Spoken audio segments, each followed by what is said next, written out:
Part 2 अज्ञात writer.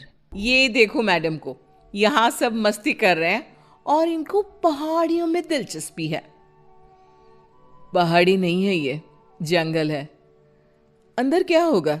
किसी का घर, कोई पुरानी हवेली, या और क्या हो सकता है? कहीं तू ही तो नहीं रहती ना इस जंगल में? अब इसका नाम भी बता दे। आज से इसका नाम पालन खेत, मेरा घर, आहार।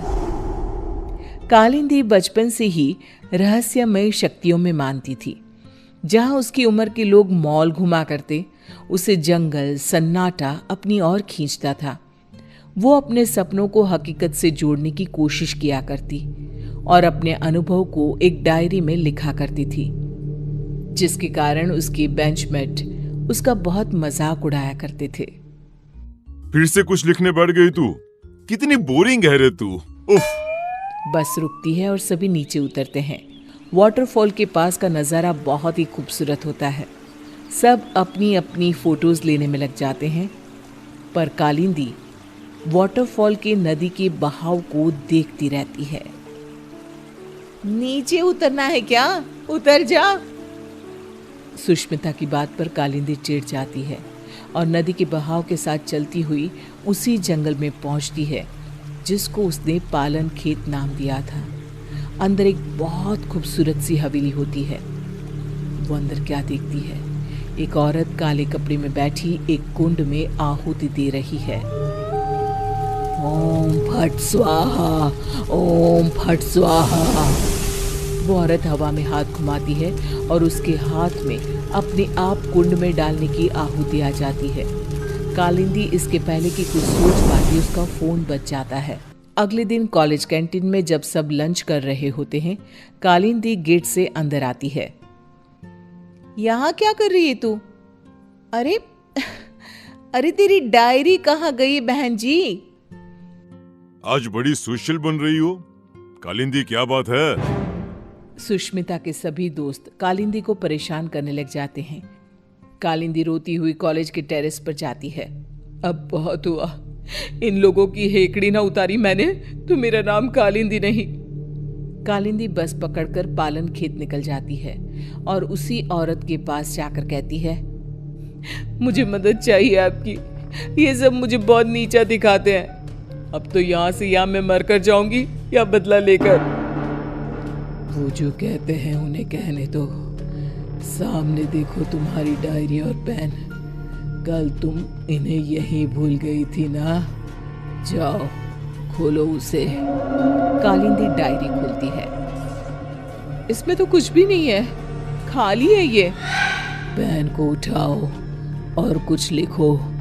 तुम जो चाहोगी वो मिल जाएगा तुम्हें। अब तो खुश हो ना तुम।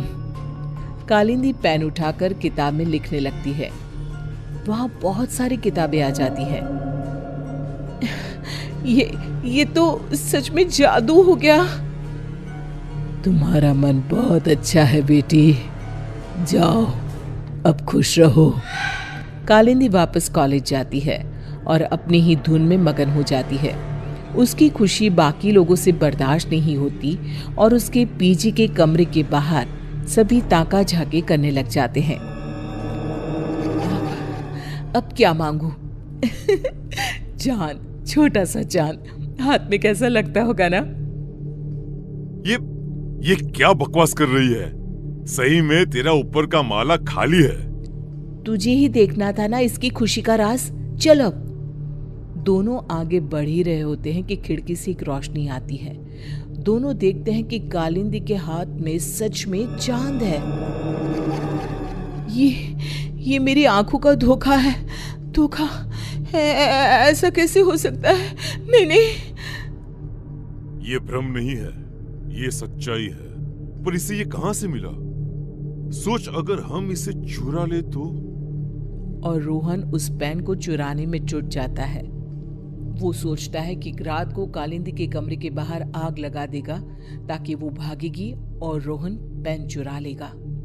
रात को रोहन पेन के लालच में आग लगाने जाता है, पर आग बेकाबू हो जाती है और कालिंदी कमरे से बाहर ही नहीं आ पाती। बचाओ बचाओ। कालिंदी मर जाती है। मंदाकिनी को कालिंदी की मौत का एहसास हो जाता है। मार डाला उन्होंने मेरी भोली बच्ची को, अब कोई नहीं बचेगा। यहाँ आ बेटा, मेरे पास आ कालिंदी। कालिंदी की आत्मा वहां आकर अपना गुस्सा दिखाती हुई कहती है, हे सारी शक्तियों के देवता, अगर मैंने कभी भी किसी का भला चाहा हो तो मैं अपने सभी अच्छे कर्मों के बदले इंसाफ चाहती हूँ। इस अग्नि में अपनी आत्मा की आहुति देते हुए तुझे विनती करती हूँ कि मुझे एक ऐसी आत्मा बना दे, इतनी बुरी और शक्तिशाली, जो अपने गुनहगारों को तड़पा तड़पा कर मारे। ये कहकर कालिंदी की आत्मा आग में समा जाती है और आग से निकलकर कालिंदी के गुस्से से पैदा हुई आत्मा उसके पैन में समा जाती है और फिर शुरू होता है मौत का खेल। सुष्मिता अपने कमरे में सो रही होती है। रात को उसका फोन बजता है। It's me, Rohan. दूसरे नंबर से कॉल करना पड़ा। तुम कॉलेज के पीछे वाली पहाड़ी पर आओ, मुझे तुम्हें कुछ बताना है। इसके पहले कि सुष्मिता कुछ बोल पाती, फोन कट हो जाता है। सुष्मिता नाइट ड्रेस में ही भागते हुए कॉलेज के पीछे की पहाड़ी पर जाती है। जंगल की धूत अंधेरे में दिखता है वो चमकता हुआ पेन। मान गए रोहन, तुम्हें आखिरकार पेन मिल ही गया।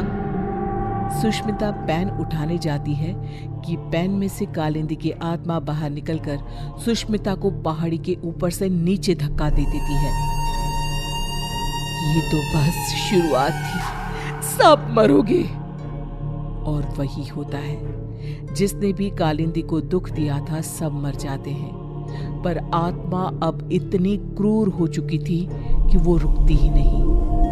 अब पैन और ज्यादा खून की प्यासी हो गई थी। एक दिन 16 साल का एक लड़का करण नदी के किनारे बैठा हुआ होता है। एक चमकती हुई पेन उसका ध्यान अपनी ओर खींचती